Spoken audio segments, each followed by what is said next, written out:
সৃষ্টি করে পৃথিবীকে আরো সুন্দর করে তুললেন। এত সুন্দর মনোমুগ্ধকর পৃথিবী সৃষ্টি করেও তিনি অপরিপূর্ণতা অনুভব করলেন। অতঃপর ষষ্ঠ দিবসে ঈশ্বর তার নিজের সাদৃশ্যে ধুলি থেকে প্রথম মানুষ সৃষ্টি করলেন। আদম তার বড়ই প্রিয়, বড় আপন, সার্থক তার সৃষ্টি। কিন্তু নিঃসঙ্গ আদমের বিষণ্ণতায় ব্যথিত হলেন ঈশ্বর।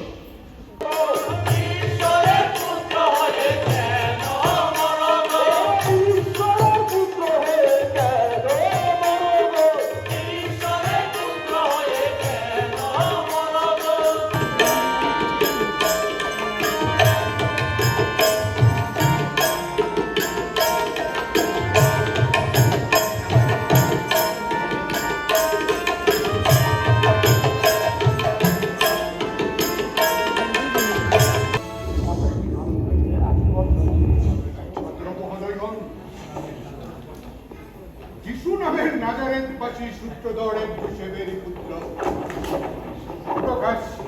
প্রকাশ্যে নিজেকে ঈশ্বর পুত্র করে দাবি করছে।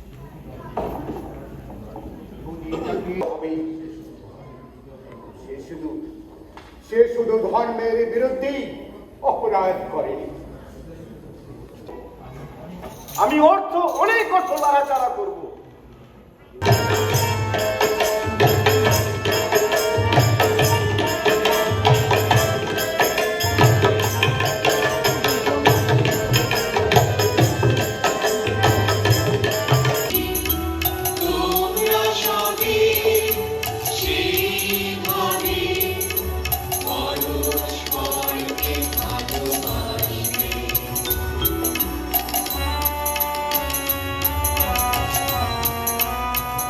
যিশুর শেষ ভোজ। এক খণ্ড রুটি নিয়ে আশীর্বাদ করে শিষ্যদের দিয়ে বললেন, ইহা মানুষের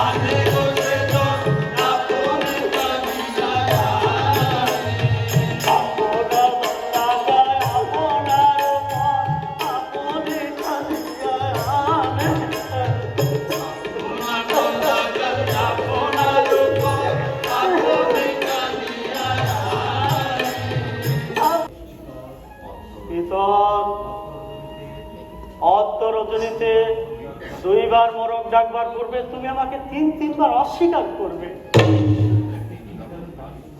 কি দারুণ বাণী শোনালেন প্রভু, আমিও স্বীকার করব।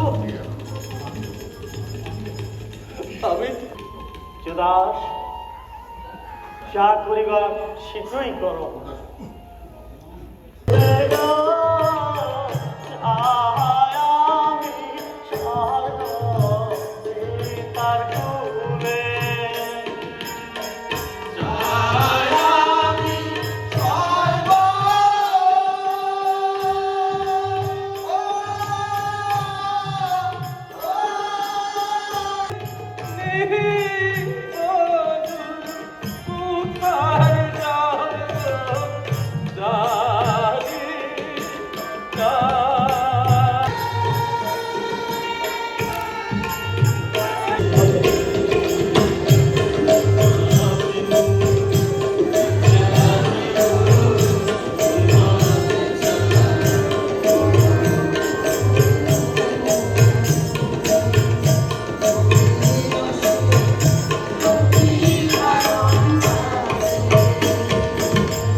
এর মধ্যে তোমরা ঘুমিয়ে পড়লে?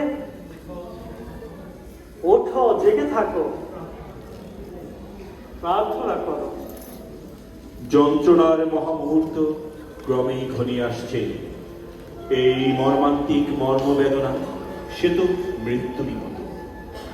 পিতার চরণে সমর্পিত পুত্রের সে কি আকুল ক্রন্দন।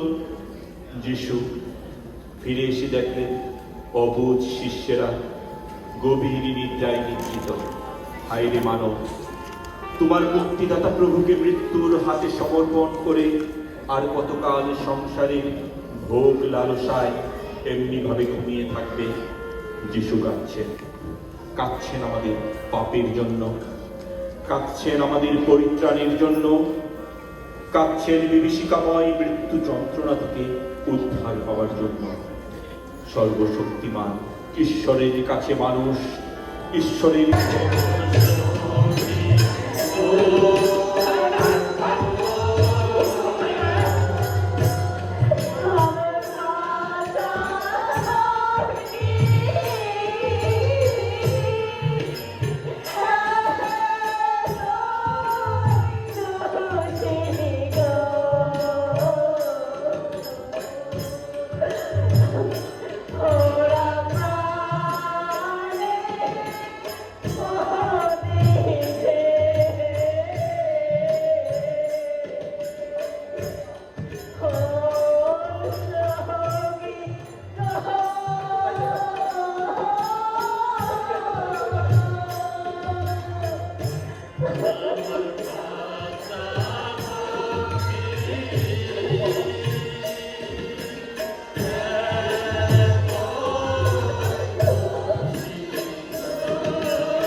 কাইটটা আবার করো, সাথে সাথে করো, আবার করো, আবার করো। আমার পাপের জন্যই আমার এত কষ্ট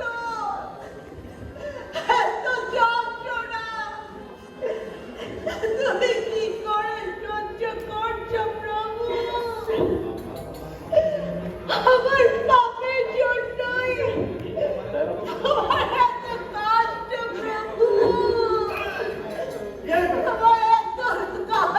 এত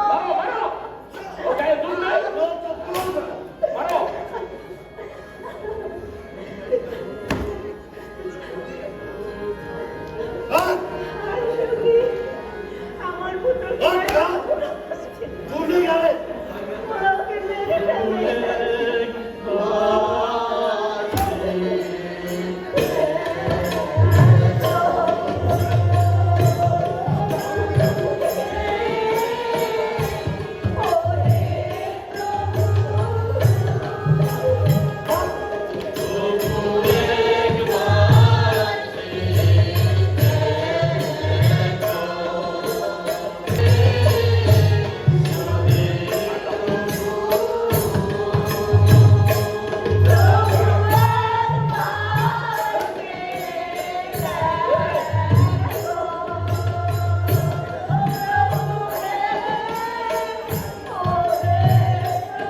বাছা আমার কত যত্ন করে বুকের রক্ত দিয়ে তোকে লালন করেছিলাম।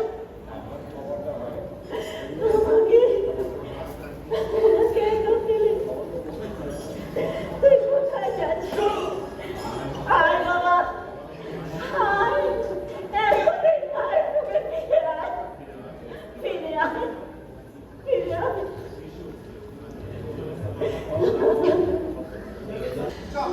কোন মা স্থির থাকতে পারে? করুণাময়ী দক্ষিণী মা, আমরা তোমার অযোগ্য সন্তানেরা বারবার পাপ করে তোমার প্রিয় পুত্রকে ক্রুশবিদ্ধ করি।